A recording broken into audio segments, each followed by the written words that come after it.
Good afternoon students. मैं 2 minute wait करिया आउ जे पिला जॉइन कर କଥା करदेबे तापर क्लास स्टार्ट करिवा। ଆଉ ତମେ ତମ ରୋଲ नंबर चैट बॉक्स रे टाइप कर दବ।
देखो हमें यूनिट 2 पढ़िथिले। यूनिट 2 रे हमें प्रिपरेशन ऑफ ट्रायल बैलेंस सेटा पढ़ देथिले।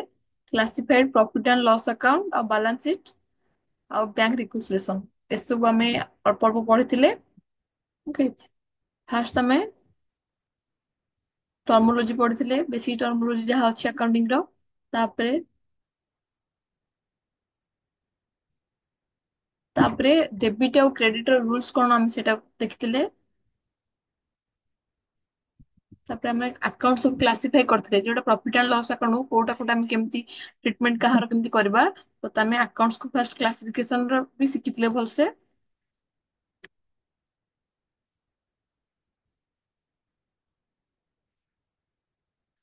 पर्सनल इम्पर्सनल हम थिला जोटा आर्टिफिशियल कोन होची, पर्सनल कोन होची, तापर रियल नॉमिनल ए सब हम पढ़थिले। तापर हम गोल्डन रूल पढ़थिले अकाउंटिंग रो।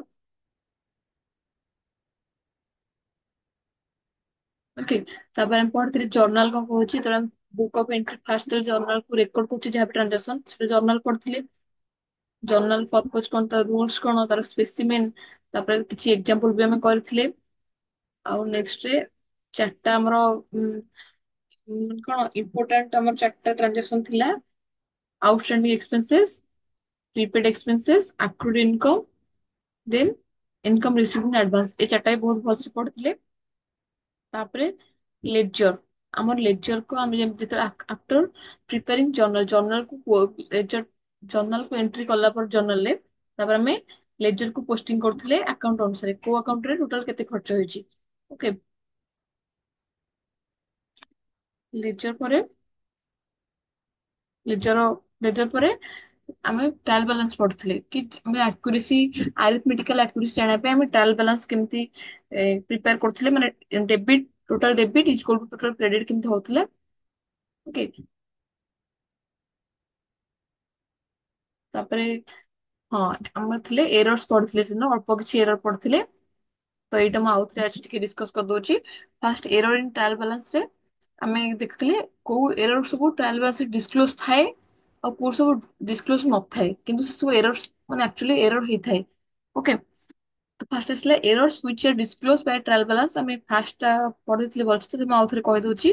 ଯଦି କିଛି ଏଟା ଆସିଲା ଯୋଉଟା କି ଆମେ ଟ୍ରାଏଲ ବାଲାନ୍ସ ରେ ଜାଣିପାରୁଥିବା କି ଡିସକ୍ଲୋଜ ହେଇଛି କିନ୍ତୁ ଭୁଲରେ ଡିସକ୍ଲୋଜ ହେଇଛି, ଯୋଉ ସବୁ ଯୋଉ ସବୁ ଏରର ହଉଛି ସେ ସବୁ ଏସବୁ ଏକ୍ସାମ୍ପଲ। ଫାର୍ଷ୍ଟ ଆସିଲା ରଙ୍ଗ ପୋଷ୍ଟିଂ, ଯଦି କିଛି ରଙ୍ଗ ରେ ପୋଷ୍ଟିଂ କରିଦେଇଛ ତ ମାନେ ସାଲାରୀ ତାକୁ ଦବାର ଥିଲା କିନ୍ତୁ ଦିଆ ହେଇନି, ଆମେ ପୋଷ୍ଟିଂ କରିଦେଲେ ରଙ୍ଗ ପୋଷ୍ଟିଂ ସେଟା ହେଇଯାଉଛି। ତାପରେ ଆସିଲା ଆଉ ଗୋଟେ ଦିନ ଆସିଲା ରଙ୍ଗ ପୋଷ୍ଟିଂ ପରେ ଓମିସନ ଅଫ ପୋଷ୍ଟିଂ, ଯଦି ଆମେ କିଛି ପୋଷ୍ଟିଂ କରିଛେ ଆଉ କିଛି ଓମିସନ କରିଦେଇଛେ।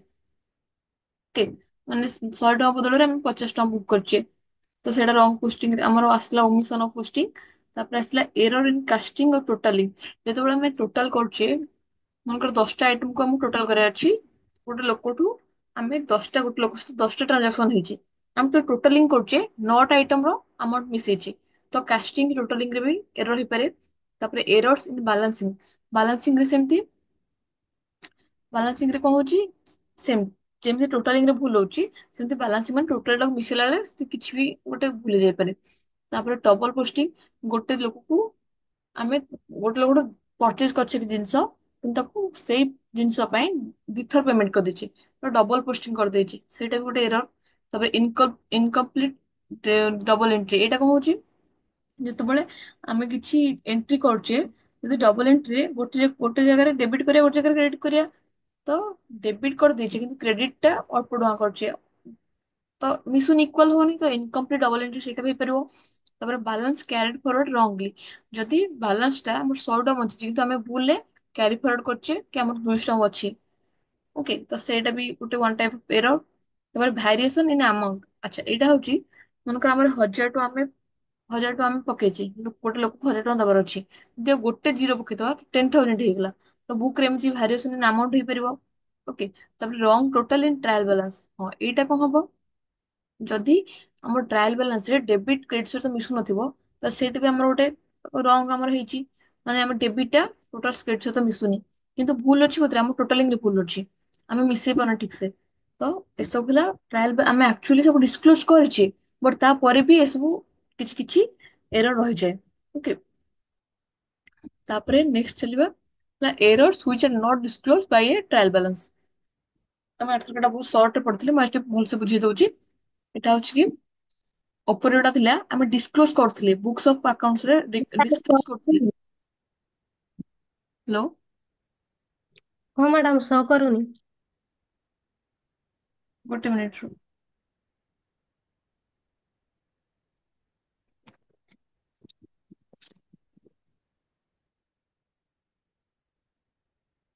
ଏବେ ଶୋ କରୁଛି? ରୁହନ୍ତୁ ମ୍ୟାଡାମ, ଟିକେ ଆସୁ।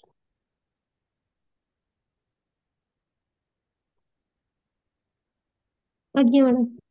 ହଁ, ଠିକ ଅଛି, ଏବେ ଶୋ କରୁଛି ତ, ଦେଖା ହଉଛି ସ୍କ୍ରିନ୍? ହଁ, ୱି ନିଡ୍ ଟୁ ସେଇଟା ଖାଲି ଆସିଛି, ଆଉ ତ ଏବେ ନାଇଁ ମ୍ୟାମ୍। ଗୋଟେ ମିନିଟ ଦେଖୁଛି।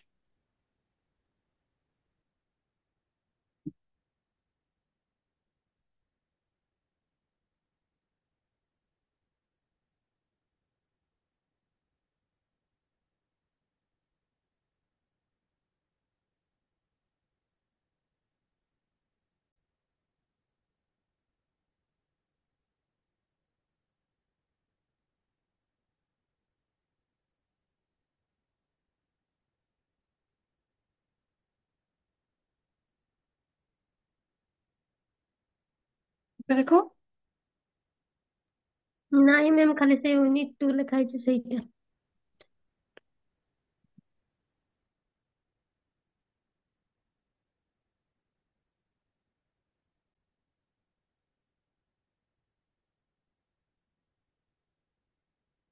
ହୁଁ ମିଳିଥିଲେ errors which are not disclose by trial balance, କିଛି କିଛି ଏରର ଥାଏ ଯୋଉଟା ଆମେ ଡିସକ୍ଲୋଜ କରିନେ, ମାନେ ଆକାଉଣ୍ଟରେ ମେଣ୍ଟେନ ହିଁ କରିନେ। ଓକେ, ତ ଦେଖ, ଫାର୍ଷ୍ଟ ଆସିଲା ଏରର୍ସ ଅଫ ଓମିସନ, ଏଠି କଣ ହଉଛି, ମନେକର ଆମେ ଗୋଟେ ଲୋକକୁ ଆଜି 2,000 ଟଙ୍କା ସେଲ କରୁଛେ, କିନ୍ତୁ ତାକୁ କଣ କରୁଛେ, ଆମେ ରେକର୍ଡ ହିଁ କରିବାକୁ ଭୁଲି ଯାଇଛି, ସେ ରେକର୍ଡ କରିଥାନ୍ତେ, ଅଳ୍ପ ପଇସା ରେକର୍ଡ କରିଥାନ୍ତେ କି କଣ କରିଥାନ୍ତେ, ତାମାନେ ଆମେ ଏଠି ଡିସକ୍ଲୋଜ କରୁଛେ, ମନେକର 2,000 ଟଙ୍କାର ଆମେ କରିଛେ ସେଲ, ଆଉ 1,000 ଟଙ୍କା ଦେଖେଇଛେ, ତାମାନେ ସେଠି ଓମିସନ ହେଇଛି, କିଛିଟା ଏରର୍ସ ଅଫ ଓମିସନ ହେଇଛି, ବଟ ଟୋଟାଲ ହେଇନି, ମାନେ 2,000 ହେଇନି, 1,000 ଟଙ୍କା ଆମେ ରେକର୍ଡ କରିଛେ, ଆଉ 2,000 ଟଙ୍କାର ଆଉ 1,000 ଟଙ୍କା ଆମେ କରିନି, ତ ସେଠି ଡିସକ୍ଲୋଜ ହେଇଛି ଆକାଉଣ୍ଟରେ। ଓକେ, ତ ସେଇଟା ଆମର ଉପରେ ପଳେଇ ଆସୁଥିଲା, ଉପରେ ଯୋଉଟା ଥିଲା ଏଇଠିରେ ପଳେଇ ଆସୁଥିଲା କି ଏରର୍ସ କେତେବେଳେ ହେଇଥିବ, ଓମିସନ ଅଫ ପୋଷ୍ଟିଂ, ତ ଓମିସନ କରିଦଉଥିଲି। ଏଠି କଣ ହଉଛି, ସେକେଣ୍ଡରେ ଆମେ ଟୋଟାଲ ରେକର୍ଡ ହିଁ କରିନେ, ମିନ୍ସ ଆମେ ଯୋଉ 2,000 ର ଟୋଟାଲ ହିଁ ରେକର୍ଡ କରିନେ। ଓକେ, ତାପରେ ଆସିଲା ଏରର୍ସ ଅଫ କମିଶନ, ଏଇଟା ବି ସେମିତି, ଏରର୍ସ ଅଫ କମିଶନ କହୁଛି, ଆମେ କିଛି ଜିନିଷକୁ ଆମେ ଯାହାକି ମନେକର ଆମେ ସାଲାରୀ, ଆମର ସାଲାରୀ ହେଡ ଜମ୍ପ କରିବା ବଦଳରେ ଆଉ ଗୋଟେ କୋଉ ହେଡ କରିଦେଇଛେ, ଓକେ, ତ ସେଠି ହେଇଯିବ ଏରର୍ସ ଅଫ କମିଶନ। ତାପରେ ଏରର୍ସ ଅଫ ରଙ୍ଗ ପୋଷ୍ଟିଂ, ଏଠି କଣ କହୁଛି, ସେମିତି ମାନେ କିଛି ଜିନିଷ ଯେମିତି ଯାହା କମିଶନ, ସେଟା ରଙ୍ଗ ପୋଷ୍ଟିଂ ବି କହିଲେ ଚଳେ, ଦିଟାକ ସେମ ସେମ ପ୍ରାୟ, ସେଟା ହଉଛି କିଛି ଯଦି ପୋଷ୍ଟିଂ ରେ ଆମେ ଯେତେବେଳେ ଜର୍ନାଲ କରୁଛେ, ଜର୍ନାଲ ଆମେ ଯଦି କିଛି ଭୁଲ କରିଥିବା, ମନେକର ଗୋଟେ ଲୋକଠୁ ପଇସା ଆସିକି ଆମେ ଆଉ ଗୋଟେ ଲୋକ ନାଁରେ ପକେଇ ଦେଇଛେ, ତ ରଙ୍ଗ ପୋଷ୍ଟିଂ ହେଇଗଲା।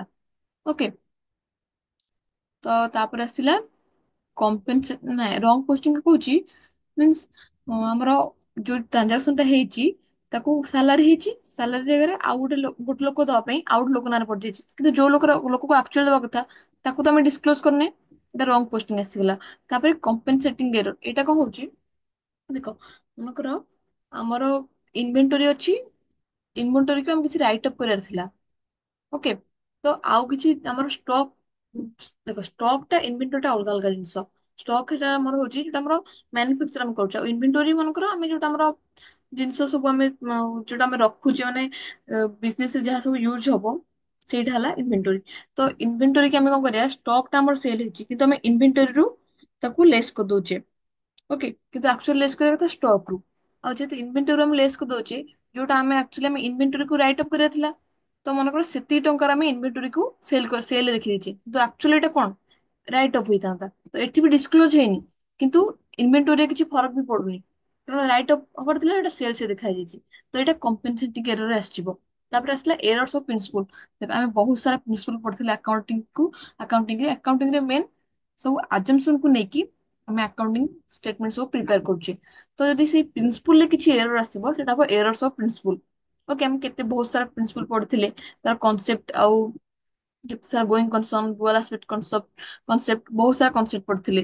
ତ ସେଥିରେ କିଛି ଏରର୍ସ ଥିବ, ତ ଏରର୍ସ ଅଫ ପ୍ରିନ୍ସିପଲ ଆସିବ ସେଇଟା, ଯୋଉଟା କି ଆମର ବାଲାନ୍ସ ସିଟ୍ ଡିସକ୍ଲୋଜ କରୁନି, ବଟ୍ ଏଇଟା ଆମ ବାଲାନ୍ସ ସିଟ୍ କୁ ଇଫେକ୍ଟ କରେ।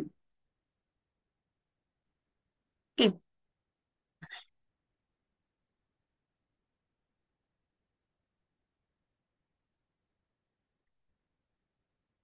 ତାପରେ ଆସିଲା ଗୋଟେ କୋଶ୍ଚିନ୍, ଦେଖୁ ଆମେ ଗୋଟେ କୋଶ୍ଚିନ୍ ଆନ୍ସର କରିବା ଏଇଟାର। ଆମେ ଜର୍ନାଲ କରିବା, ଜର୍ନାଲରୁ ଲେଜର କରିବା, ଲେଜର କେମିତି ଟ୍ରାଏଲ ବାଲାନ୍ସ ଡ୍ରାଫ୍ଟ କରିବା, ଏଥିରେ ସବୁ ପଢିବା ଆଜି। ତା ଫାର୍ଷ୍ଟ ଫାର୍ଷ୍ଟ ଦେଖ କୋଶ୍ଚିନ୍ ଆମର ଲେଖା ହେଇଛି, journalize the following transaction. First ଆମର ଆସିଲା ଗୋଟେ first January Saheba started business with cash 3 lakh. Okay, 3 lakh ରେ ସେ କଣ କରୁଛି, ବିଜନେସ ଟା ଷ୍ଟାର୍ଟ କରୁଛି। ମୋର ଏଠି ଦିଟା ଆକାଉଣ୍ଟ ଇନଭଲ୍ଭ ହେଲେ, ଫାର୍ଷ୍ଟ କଣ ହେଲା କ୍ୟାଶ ଆସିଲା, ଆଉ କ୍ୟାପିଟାଲ କଣ୍ଟ୍ରିବ୍ୟୁଟ କଲା ସାହିବା। ତ କ୍ୟାପିଟାଲ ହେଲେ କଣ ହେଲା ଆମର ପର୍ସନାଲ ଆକାଉଣ୍ଟ, ଆଉ କ୍ୟାଶ ହେଲା ରିଅଲ ଆକାଉଣ୍ଟ। ଓକେ, ଆମର ଗୋଲ୍ଡେନ ରୁଲ ମନେ ଥିବ, ତ ଯେତେବେଳେ ଆମର ଆସିଲା କ୍ୟାଶ ଆସିଗଲା, ତ ରିଅଲ ଆକାଉଣ୍ଟର ଆମେ ପଢିଥିଲେ ଗୋଲ୍ଡେନ ରୁଲ। ତୁମକୁ ଆଉ ଥରେ ଦେଖେଇ ଦଉଛି, ତମ ମନେ ପଡିଯିବ।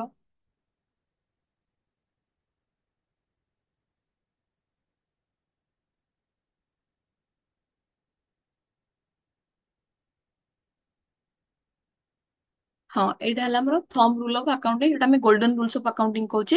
ତ ପର୍ସନାଲ ଆକାଉଣ୍ଟରେ debit the receiver, credit the giver, ଆଉ debit what comes in, real ଆକାଉଣ୍ଟରେ debit what comes in, credit what goes out, ଆଉ ନୋମିନାଲରେ debit all expenses or losses, credit all incomes or gains. Personal ଆକାଉଣ୍ଟରେ ଯୋଉଟା ଆମର ପର୍ସନକୁ related করে ଆମେ ସେଇଟା ଦେଖିଥିଲେ, ଆଉ ରିଅଲ ଆକାଉଣ୍ଟରେ ଯୋଉଟା ଆମର ଆସେଟ କିଛି ବିଜନେସ ର ରିଅଲ ଆକାଉଣ୍ଟ ଦେଖୁଥିଲେ, ଆଉ ନୋମିନାଲ ଆକାଉଣ୍ଟରେ କଣ ସବୁ ଦେଖୁଥିଲେ, ଆମର ଯାହାବି ଏକ୍ସପେନ୍ସେସ୍ ଲସ୍ ହେଲା କି ଇନକମ୍ ଆଉ ଗେନ୍ସ ହଉଛି, ସେଇଟା ଆମେ ନୋମିନାଲରେ ନଉଥିଲେ।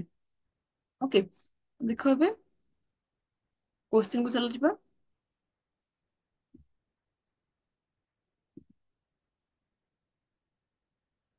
କୋଶ୍ଚିନ୍ ଥିଲା ସାହେବା ଷ୍ଟାର୍ଟେଡ ବିଜନେସ ୱିଥ କ୍ୟାଶ। ତ ବିଜନେସ କୁ କ୍ୟାଶ ଆସିଲା, ଆମେ ବି ରିଅଲ ଆକାଉଣ୍ଟ ଦେଖିଲେ debit what comes in, credit what goes out. ତ ସେଇ ଫର୍ମାଟରେ ଆମେ କରିବା, କ୍ୟାଶ ଟା ବିଜନେସ କୁ ଆସୁଛି, ତ ଅବଭିୟସଲି କ୍ୟାଶ କୁ ଡେବିଟ୍ କରିବା। ଆଉ ଯେହେତୁ କ୍ୟାପିଟାଲ ଜଣେ ସାହିବା ଯିଏ କ୍ୟାପିଟାଲ ଟା କଣ୍ଟ୍ରିବ୍ୟୁଟ କରୁଛି ତାର, ତ ସାହିବା ଗୋଟେ ପର୍ସନାଲ ଆକାଉଣ୍ଟ, ପର୍ସନ ଗୋଟେ। ଓକେ, ତ ସାହିବା ଆମେ ପଢିଥିଲେ ଆମର ପର୍ସନାଲ ଆକାଉଣ୍ଟରେ debit the receiver, credit the ଗିଭର। ଏଠି ଦଉଛି କିଏ, ସାହେବା ଦଉଛି, ତ ତାକୁ ଆମେ କ୍ରେଡିଟ କରିବା। ଦେଖ ଫାର୍ଷ୍ଟ ଟ୍ରାଞ୍ଜାକ୍ସନ ଜର୍ନାଲ ଏଣ୍ଟ୍ରି କଣ କହୁଛି, cash account debited to capital account. Okay, 3 lakh 3 lakh ଆମର ସ୍ପେସିମେନ ଅନୁସାରେ, ଫର୍ମାଟ ଅନୁସାରେ ଡେଟ୍ ରହିଲା, ପର୍ଟିକୁଲାର୍ସ ରହିଲା। ନାଇଁ ନାଇଁ, ମୁଁ କରୁନି। ଆଚ୍ଛା,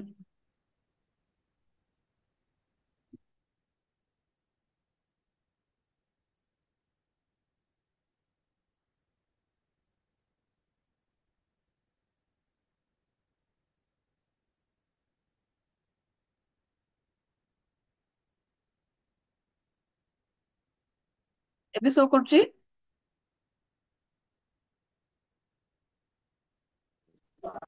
ହଁ। ହଉ ଦେଖ।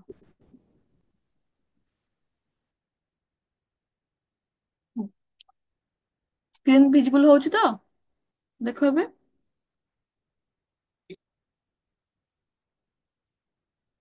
ସ୍କ୍ରିନ୍ ଦେଖା ହଉଛି ତ?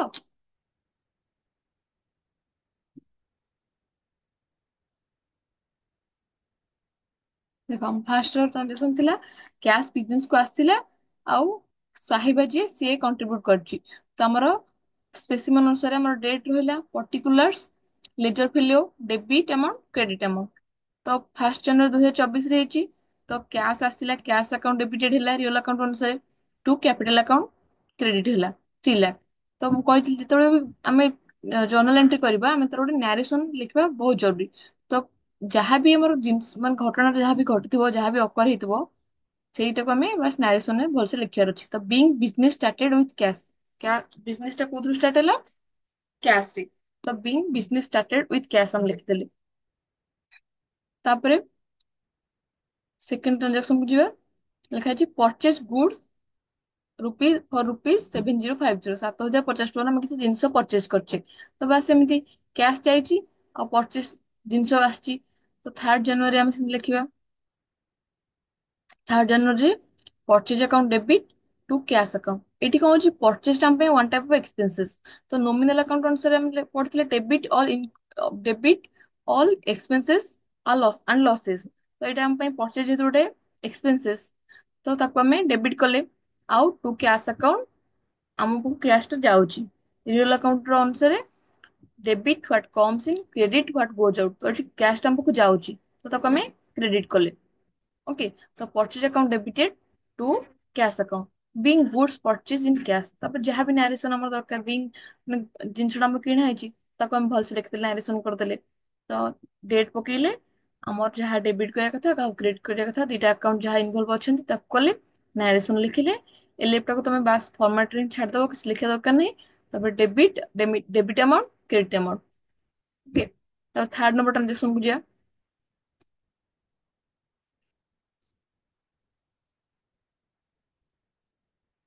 ଆସିଲା January 5 ରେ କଣ ହେଇଛି? ପରଚେଜ ଗୁଡସ୍ ଫ୍ରମ ମୋହିତ ଫର 3,000। ଦେଖ ଏଠି ଖାଲି ଗୁଡସ୍ ପରଚେଜ ଲେଖା ହେଇଛି, ତମେ ଜାଣିଲ ଯେ କ୍ୟାଶ ରେ ହେଇଛି। ଯେହେତୁ ଏଠି ମୋହିତ ରୁ ଲେଖା ହେଇଛି, ମୋହିତ ନାଁ ମେନସନ ହେଇଛି, ତାମାନେ ଜାଣିବ ଏଠି କ୍ରେଡିଟ। ଓକେ। ଯଦି ଲେଖା ହେଇଥାନ୍ତା ମୋହିତ ଫର କ୍ୟାଶ, ଯଦି କ୍ୟାଶ ରେ ହେଇଥାନ୍ତା ମୋହିତ ପାଖରୁ। ମୋ ଶୋ କରୁନି। ଓ, ଗୋଟେ ମିନିଟ।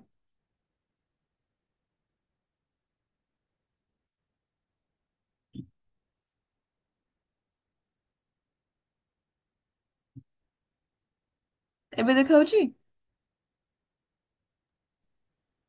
ନାଇଁ ମ୍ୟାମ୍। ଗୋଟେ ମିନିଟ।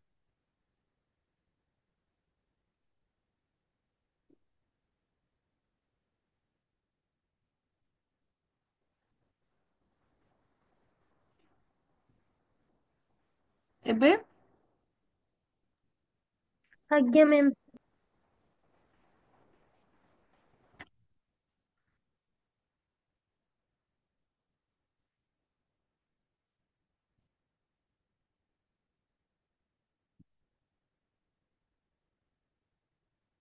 ଏବେ ଦେଖା ହଉଛି? ଆଜ୍ଞା ମ୍ୟାମ୍। ହୁଁ। କହ। ତମ ଆସିଲେ ଯେତେବେଳେ ନାଁ ଟା ଖାଲି ଲେଖା ହେଇଛି, ଜଣଙ୍କ ନାଁ ଲେଖା ହେଇଛି କି ଏଇ ଲୋକଠୁ ଆମେ ଆଣିଛେ, ସେତେବେଳେ ଆମେ ଜାଣିବା କି ଏଇଟା କ୍ରେଡିଟ ହେଇଛି। ଯଦି ଲେଖା ହେଇଥାନ୍ତା purchase goods from Mohit for cash, ଯଦି କ୍ୟାଶ ରେ ହେଇଥାନ୍ତା ତ ଆମେ ରେକର୍ଡ କରିଥାନ୍ତେ କ୍ୟାଶ ରେ ତ ହେଇଛି, ଆମେ କେବଳ ପରଚେଜ ରେକର୍ଡ କରିବା। ମାନେ ପରଚେଜ ଟୁ କ୍ୟାଶ ମାନେ କରୁଥିଲେ। ଯେତେବେଳେ ମୋହିତ ଟୁ ହେଇଛି ତ ଆମେ କଣ କରିବା? ମୋହିତ ଟୁ ମାନେ ପରଚେଜ ଟୁ ମୋହିତ କରିବା, କାରଣ ମୋହିତ କୁ ପଇସା ଦବାର ଅଛି, ଆମେ ଲାଇବୁଲ ଆମେ ପଇସା ଦବା ପାଇଁ। ଓକେ। ତ ଦେଖ କଣ ଲେଖା ହେଇଛି? Purchase account debited 3,000 to Mohit account 3,000. The being goods purchase on credit.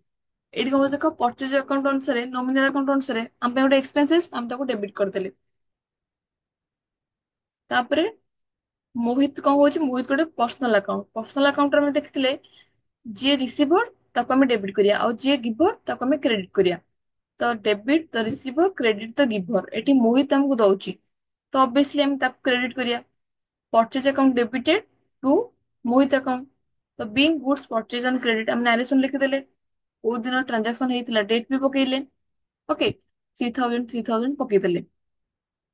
ଏବେ ସ୍କ୍ରିନ୍ ଭିଜିବୁଲ ହଉଛି ତ? ନାଇଁ ମ୍ୟାମ୍ ମୋର ହଉନି। ପ୍ରୋବ୍ଲେମ ହଉଛି।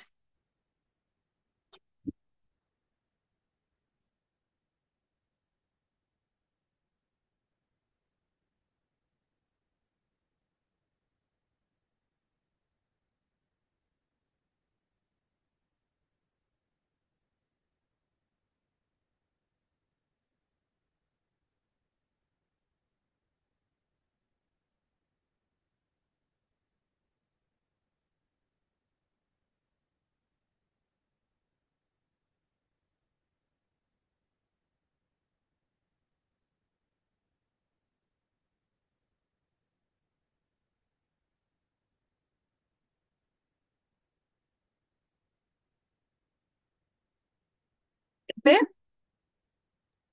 ହଁ ମ୍ୟାମ୍। ଦେଖିଲ ନେକ୍ସଟ ପେଜ ହଉଛି। ଆଜ୍ଞା ma'am.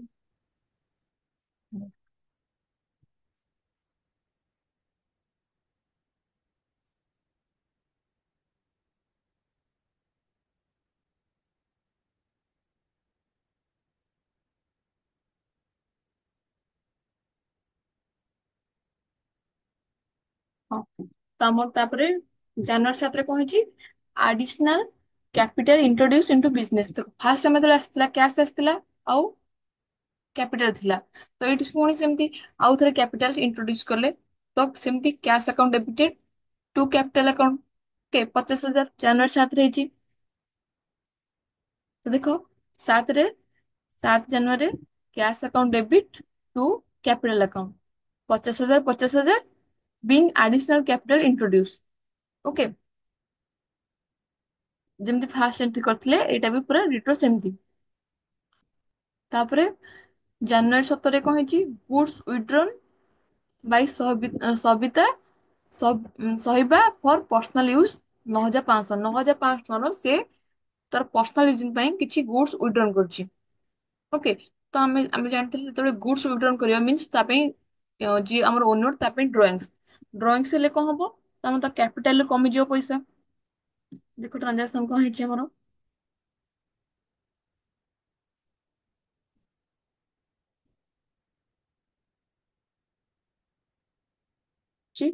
Drawings account debited to purchase. ଯେହେତୁ ଇଏ ଆମଠୁ ଗୁଡ୍ସ ନେଇଛି ତ ସେଥିପାଇଁ ପରଚେଜ ରୁ ଆମର କମିଗଲା। ଯଦି ନେଇଥାନ୍ତା କଣ ନେଇଥାନ୍ତା ନା, ଯଦି କ୍ୟାଶ ନେଇଥାନ୍ତା ତ ଆମର କ୍ୟାଶ ରୁ କମେଇଥାନ୍ତେ, କ୍ୟାଶ ରୁ କ୍ରେଡିଟ କରିଥାନ୍ତେ।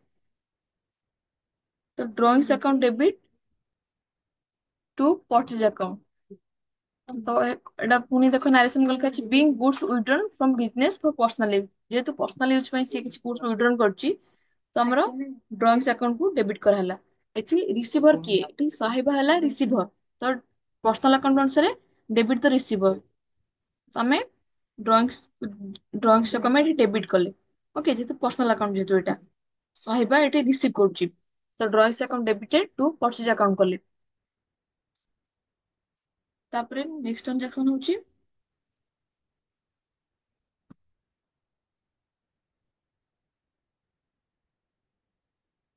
Income tax paid for rupees 6,500, 6,500 ଆମର ଇନକମ ଟ୍ୟାକ୍ସ ପେଡ୍ ହେଇଛି। ଓକେ, ତ ଇନକମ ଟ୍ୟାକ୍ସ ଯେହେତୁ ପେଡ୍ ହେଇଛି ତ ଆମ ପାଇଁ ଏଇଟା ଗୋଟେ ଏକ୍ସପେନ୍ସେସ୍, ତ ଏଇଟା ନୋମିନାଲ ଆକାଉଣ୍ଟରେ ପଳେଇ ଆସିବ। ନୋମିନାଲ ଆକାଉଣ୍ଟ ଅନୁସାରେ ଯାହା ବି ଏକ୍ସପେନ୍ସେସ୍ ହବ ଆମେ ତାକୁ ଡେବିଟ୍ କରିବା।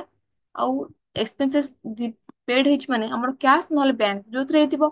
ତ ଆଉ ଆମର ରିଅଲ ଆକାଉଣ୍ଟ ଅନୁସାରେ ଯଦି ଆମର କିଛି ଆସେଟ୍ ଟା କମିବ ଆମେ ତାକୁ କ୍ରେଡିଟ କରିଥିଲେ, debit what comes in credit what goes out, ଏଠି ଆମ ପାଖରୁ ଯାଉଛି ବିଜନେସ ରୁ ପଇସାଟା ଯାଉଛି, ତ ଆମେ କ୍ୟାଶ କୁ କ୍ରେଡିଟ କରିବା, ଇନକମ ଟ୍ୟାକ୍ସ ଏକ୍ସପେନ୍ସେସ୍ କୁ ଡେବିଟ୍ କରିବା।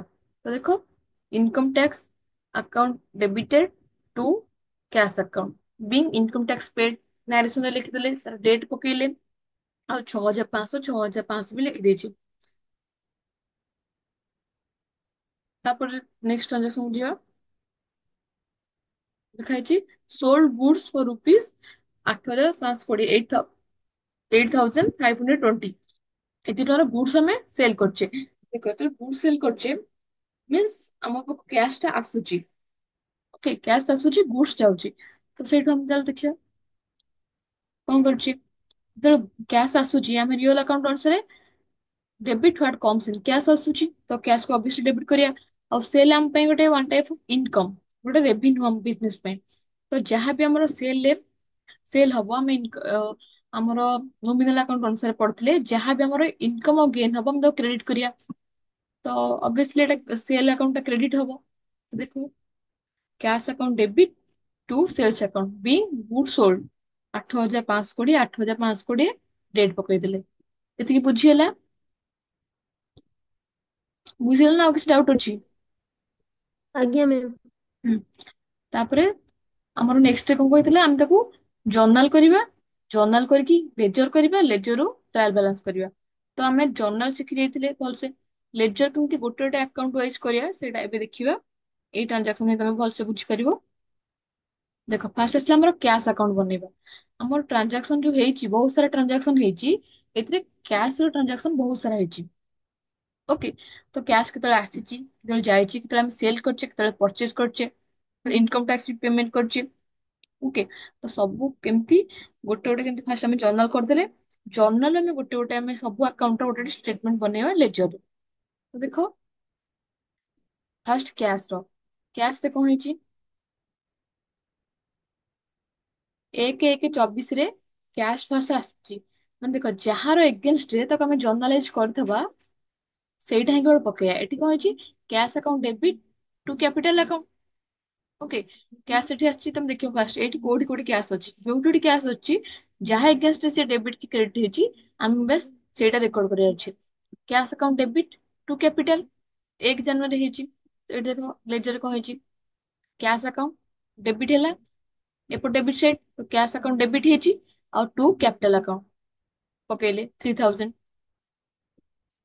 ଓକେ, 3 ଲାख ରେ ଷ୍ଟାର୍ଟ ହେଇଛି, ସରି ଫାଷ୍ଟ 3 ଲାख ରେ ଷ୍ଟାର୍ଟ ହେଇଛି। ତାପରେ ଆସିଲା ସେକେଣ୍ଡ ଟ୍ରାଞ୍ଜାକ୍ସନ, କଣ ଦେଖିବା କୋଉଠି କ୍ୟାଶ ଅଛି, ଏଠି କ୍ୟାଶ ଅଛି। ଏଠି ବି ସେମିତି ହେଇଛି, ଏଠି କଣ ହେଇଛି କ୍ୟାଶ ଟା ଏଠୁ ଆମ ପାଖକୁ ଯାଇଛି। ତ 3rd ଜାନୁଆରୀ କଣ ହେଇଛି, ପରଚେଜ ହେଇଛି, ତ ପରଚେଜ ଏଠି ଡେବିଟ୍ ହେଇଛି ଆଉ କ୍ରେଡିଟ୍ ହେଇଛି କିଏ, କ୍ୟାଶ। ତ ଆମେ ଦେଖିବା କ୍ୟାଶ ର କ୍ରେଡିଟ୍ ସାଇଡ୍, କ୍ୟାଶ ର କ୍ରେଡିଟ୍ ସାଇଡ୍ ଏଇଟା କ୍ରେଡିଟ୍ ସାଇଡ୍। ତ କ୍ୟାଶ ଯୋଉଠି କ୍ରେଡିଟ୍ ହେଇଛି, ଡେବିଟ୍ କିଏ ହେଇଛି, ପରଚେଜ ହେଇଛି। ଦେଖ ଏଇଠି ପରଚେଜ ଟା କ୍ରେଡିଟ୍ ହେଇଛି ଆମର, ଏଠି ପରଚେଜ ଟା ଡେବିଟ୍ ହେଇଛି। ତ କ୍ୟାଶ ଯୋଉଠି କ୍ରେଡିଟ୍ ହେଇଛି ତା ଏଗେନଷ୍ଟରେ କାହାକୁ ପରଚେଜ କରି ଆମେ କାହାକୁ ଡେବିଟ୍ କରିବା, ପରଚେଜ କୁ କରିବା।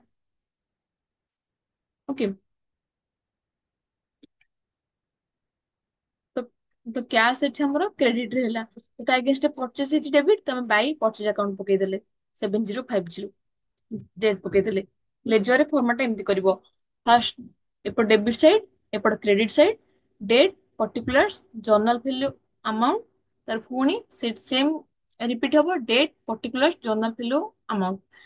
କ୍ୟାଶ ର ଡେବିଟ୍ ଏପଟ, ଡେବିଟ୍ ଏଗେନଷ୍ଟରେ ଯାହା ବି ଆମେ କ୍ରେଡିଟ୍ କରିଥିବା ଆମେ ଏପଟ ସାଇଡରେ ପକେଇବା। ଆଉ କ୍ୟାଶ ଯୋଉଠି କ୍ରେଡିଟ୍ ହେଇଥିବ, କ୍ୟାଶ ଯୋଉଠି କ୍ରେଡିଟ୍ ହେଇଥିବ ତାର ତା ଏଗେନଷ୍ଟରେ ଯୋଉମାନେ ସବୁ ଡେବିଟ୍ ହେଇଥିବେ ଆମେ ଏପଟ କ୍ୟାଶ ର କ୍ରେଡିଟ୍ ସାଇଡ୍ ରେ ପକେଇବା। ଦେଖ ଆମେ ଫାଷ୍ଟ କ୍ୟାପିଟାଲ କଲେ, ପରଚେଜ କଲେ, ତାପରେ ନେକ୍ସଟ ଆମେ ଦେଖିବା କୋଉଠି ଆମର ଆସିଛି କଣ, କୋଉଠି ଜର୍ନାଲରେ ଅଛି, ଏଇଟା ନାହିଁ, ଏଇଟା ଅଛି। ପୁଣି ଫର୍ଦର ଆମ ବିଜନେସ କୁ କ୍ୟାଶ ଆସିଛି, ତ କ୍ୟାଶ ଆସିଛି ମାନେ କ୍ୟାଶ ଡେବିଟ୍ ହେଇଛି। ଓକେ, ଏଠି ଯଦି କ୍ୟାଶ ଡେବିଟ୍ ହେଲା ତା ଏଗେନଷ୍ଟରେ କ୍ରେଡିଟ୍ କିଏ ହେଇଛି, କ୍ୟାପିଟାଲ ଆକାଉଣ୍ଟ କ୍ରେଡିଟ୍ ହେଇଛି। ତ କ୍ୟାପିଟାଲ ଆକାଉଣ୍ଟକୁ ଆମେ ତାର ଡେବିଟ୍ ସାଇଡ୍ ରେ ପକେଇବା। 7 ଜାନୁଆରୀରେ 50,000। ତ ଦେଖ ଏଠି କଣ ହେଇଛି, 7 ଜାନୁଆରୀରେ ଟୁ କ୍ୟାପିଟାଲ ଆକାଉଣ୍ଟ ପୁଣି ଥରେ ହେଲା, କ୍ୟାଶ ଆକାଉଣ୍ଟ ଡେବିଟ୍ ଥିଲା ବେଳେ ତା ଏଗେନଷ୍ଟରେ ଯିଏ କ୍ରେଡିଟ୍ ହେଇଛି ଆମେ ସେଟା ଡେବିଟ୍ ସାଇଡ୍ ରେ ଲେଖିଲେ, to capital account 50,000। Okay, next ଦେଖିବା ପୁଣି ଜର୍ନାଲରେ ଆମର ଆଉ କୋଉଠି କ୍ୟାଶ ଅଛି।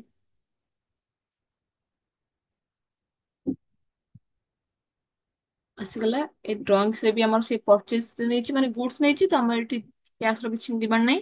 ଏଠି income tax account debited to cash account, ଏଠି ବି ଆମ ପାଖକୁ କ୍ୟାଶ ଟା ଯାଇଛି, ତ କ୍ୟାଶ କ୍ରେଡିଟ ହେଇଛି, ତ ଏଗେନଷ୍ଟ ଡେବିଟ କି ହେଇଛି, ଇନକମ ଟ୍ୟାକ୍ସ ଆକାଉଣ୍ଟ।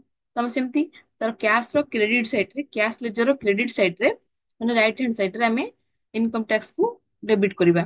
ଦେଖ ଯେତେବେଳେ ଡେବିଟ କରିବ ବାଇ ଲେଖିଦବ, ଏଠି ଲେଖା ହେଇଛି ବାଇ ଇନକମ ଟ୍ୟାକ୍ସ। ଏପଟ ସାଇଡ ହେଲେ ଟୁ एपट साइड हेले बाई, तो बाई इनकम टैक्स अकाउंट 6500 ହେଇଗଲା। ଆପଣ ଦେଖ ନେକ୍ସଟ କଣ ହେଇଛି, ଏଇଠି ଆସିଲା କ୍ୟାश, ଏଠି ଆସିଛି ତ ଏଠି ସେଲ୍ସ କ୍ରେଡିଟ ହେଇଛି, କ୍ୟାଶ ଟା ଡେବିଟ ହେଇଛି, ତ କ୍ୟାଶ ର ଡେବିଟ ସାଇଡ ରେ ଆମେ ସେଲ୍ସ କୁ କ୍ରେଡିଟ କରିବା। ତ cash account debit side, sales ଟାକୁ ଆମେ ଏଠି କ୍ରେଡିଟ କରିବା। 21 ତାରିଖରେ ଟୁ ସେଲ୍ସ ଆକାଉଣ୍ଟ 8520। ତ ଆମେ ଦେଖିଦବା ଟୋଟାଲିଂ ଫାଷ୍ଟ କରିଦବା। ଟୋଟାଲିଂ କଲେ ଆର ଟୋଟାଲିଂ 3,58,520। ଆଉ ଯୋଉ ପଟ ସାଇଡ ଅଧିକ ଥିବ ଆମେ ସେଇ ପଟେ ରେକର୍ଡ କରିବା। ସେଇ ଅନୁସାରେ ଆମେ ଲେଖିବା balance, by balance carry down ହବ କି ଟୁ ବାଲାନ୍ସ କ୍ୟାରି ଡାଉନ ହବ, କଣ କରିବା।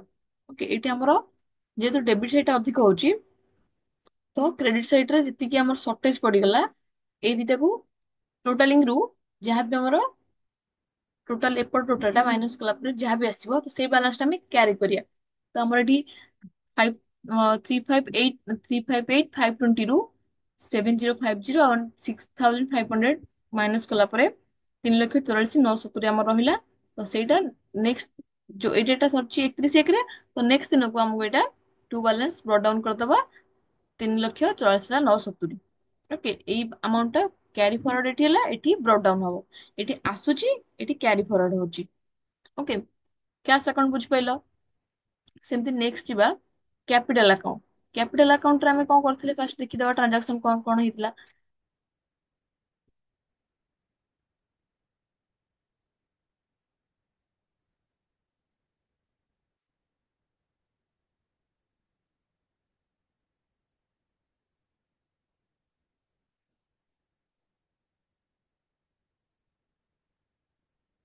ହୁଁ, କ୍ୟାପିଟାଲ ଆକାଉଣ୍ଟ କଲେ କ୍ୟାପିଟାଲ ଦେଖ ଏଇଠି ଅଛି,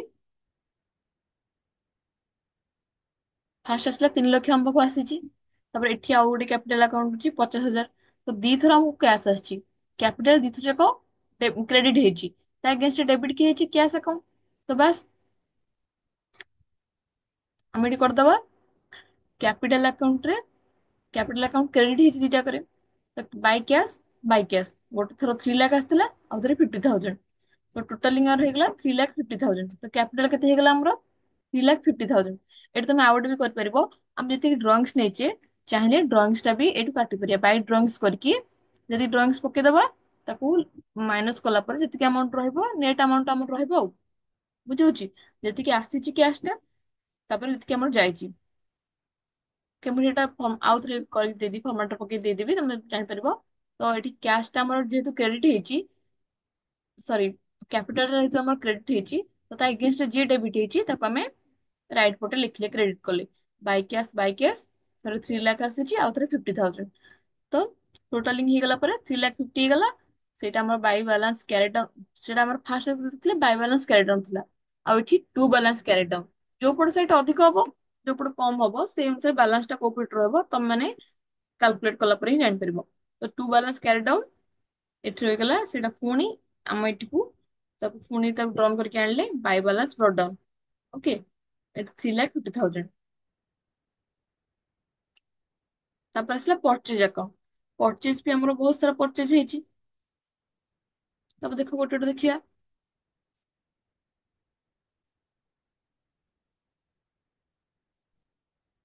ପରଚେଜ ଫାଷ୍ଟ ଆସିଲା purchase account debited to cash, ପୁଣି ଆଉ ଗୋଟେ ଆସିଛି ପରଚେଜ ଆକାଉଣ୍ଟ ଡେବିଟେଡ ଟୁ ମୋହିତ।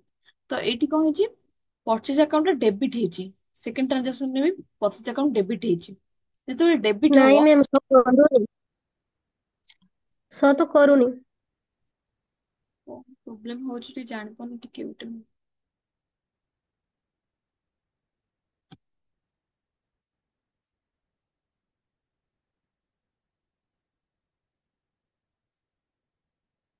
ଏବେ ଶୋ କରୁଛି। ନାଇଁ ମ୍ୟାମ୍।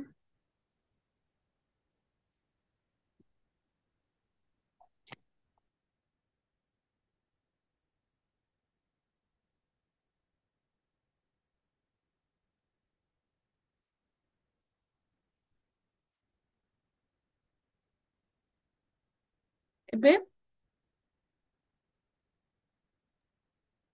ନାଇଁ ମ୍ୟାମ୍, ସେଇଟା ହିଁ ଯୋଉଟା କ୍ୱେଶ୍ଚନ ସେଇଟା ହିଁ ଅଛି। ହଁ, ସେ କୋଶ୍ଚିନ୍ ଟା ହିଁ ମୁଁ ବୁଝୁଛି। ଏବେ ଚେଞ୍ଜ ହଉଛି? ଆଜ୍ଞା। ଆଜ୍ଞା ମ୍ୟାମ୍। ହଁ ଦେଖ, ତ ଆମର ଥିଲା ପର୍ଚେଜ ଆକାଉଣ୍ଟ ଦେଖୁଥିଲେ, ତ purchase account debit to cash କଲେ, purchase account debit to Mohit. ତ ଏଇଠି କଣ ହଉଛି, ପର୍ଚେଜ ଟା ଆମର ଡେବିଟ ହେଇଛି, ତ ତା ଏଗେନଷ୍ଟ ଯେ କ୍ରେଡିଟ ହେଇଛି, ଆମେ ପର୍ଚେଜ ର ଡେବିଟ ସାଇଡରେ ତାକୁ କ୍ରେଡିଟ କରିବା। ତ ଦେଖ ଆମେ କେମିତି କରୁଛେ। ତ ପର୍ଚେଜ ଆକାଉଣ୍ଟ ରେ ଫାଷ୍ଟ ଆସିଲା to cash, purchase account debit to cash କରିଥିଲେ, ତାପରେ purchase account debit to Mohit account କରିଥିଲେ, ତ 7050 3000 ଡେଟ୍ ପକେଇଦେଲେ। ତ ଯାହା ବି ଜର୍ନାଲ ଏଣ୍ଟ୍ରି କରିଥିବ ବାସ୍ ତାକୁ ଏଇଠି ଆମକୁ ପକେଇବାର ଅଛି। Purchase account debit to cash to Mohit, ଏତିକି ହେଇଗଲା। ତାପରେ ଆଉ ଦେଖ ପର୍ଚେଜ ର କିଛି ଅଛି କି, ଏଠି ଦେଖ, ତ ପର୍ଚେଜ ଆକାଉଣ୍ଟ, ହଁ drawings account debit to purchase account, ଏଠି ବି ଏମିତି ଅଛି। ଏଠି ଆମର କଣ ହେଇଛି, ଡ୍ରଇଂସ ଆକାଉଣ୍ଟ ଡେବିଟ ହେଇଛି, ପର୍ଚେଜ ଟା କ୍ରେଡିଟ ହେଇଛି। ତ ପର୍ଚେଜ କ୍ରେଡିଟ ପଟେ ଆମେ ଡ୍ରଇଂସ କୁ ଡେବିଟ କରିବା। କେତେ, 9500 ଟଙ୍କାର ଆଉ 17 ଜାନୁଆରୀ ହେଇଛି। ଦେଖ ଏଠି ହେଲା by drawings account debit, sorry କରିଦେଲେ by drawings account to purchase account, purchase ର କ୍ରେଡିଟ ପଟେ ବାଇ ଡ୍ରଇଂସ ଆକାଉଣ୍ଟ କରିଦେଲେ। 9500 ଆଉ 17/1 ହେଇଛି। ତ ଯାହାବି ଆମର ଆସିଗଲା ବାଲାନ୍ସ, ଏଇପଟେ ଅଧିକ ହଉଛି କ୍ୟାଶ ଆଉ ମୋହିତ ଆକାଉଣ୍ଟ ମିଶିକି 10,050 ହଉଛି। ତାପରେ ଡ୍ରଇଂସ କେତେ, 9,500। ତାପରେ ଆମର ଆଉ ବାଇ ବାଲାନ୍ସ କେତେ ରହିଯିବ, ଏଇ ଯୋଉଟା ଯୋଉପଟ ସାଇଟ୍ ଅଧିକ ରହିବ, ଯୋଉପଟ ସାଇଟ୍ କମ ରହିବ, ତାଙ୍କ ଡିଫରେନ୍ସ ଟାକୁ ଆମେ କ୍ୟାରି ଫରୱାର୍ଡ କରିବା। ତ ବାଇ ବାଲାନ୍ସ କ୍ୟାରି ଫରୱାର୍ଡ କେତେ ରହିବ, 550। ପୁଣି ଆମେ ତାକୁ କ୍ୟାରି ଫରୱାର୍ଡ କୁ ବ୍ରଟ ଡାଉନ କରିଦବା, ବ୍ରଟ ଡାଉନ କରିକି ଦବା 550 ଆମର ଆସିଗଲା। ଓକେ, ତ ଏଠି କଣ ଟିକେ ପ୍ରୋବ୍ଲେମ ହେଲା, ଏମିତି ମୁଁ ଆଉ ଥରେ ତାକୁ ନହେଲେ ଟିକେ କହିବି। ତ ଯଦି ହବ ମୁଁ ଆଉ ଗୋଟେ କ୍ଲାସ ନହେଲେ 4ଟାରୁ 5ଟା ନେଇଯିବି, ସେତେବେଳେ ଟିକେ ଭଲସେ ଆଉ ଟିକେ କହିଦେବି। ଆଉ ତମର କିଛି ଡାଉଟ ରହିଲା? ନାଇଁ ମ୍ୟାମ୍। ହଉ ଠିକ ଅଛି, ମୁଁ ଆଉ ତାକୁ ଯଦି ହବ ଆଉ ଥରେ 4ଟାରୁ 5ଟା ଗୋଟେ କ୍ଲାସ ନେଇଯିବି, ସେଥିରେ ଆଉ ଟିକେ କ୍ଲାରିଫାଇ କରି କହିଦେବି। ଓକେ, ମୁଁ ତାହେଲେ କ୍ଲାସକୁ ଏଠି ଏଣ୍ଡ କରୁଛି। ଥ୍ୟାଙ୍କ ୟୁ ଜଏନ୍ କରିଥିବାରୁ।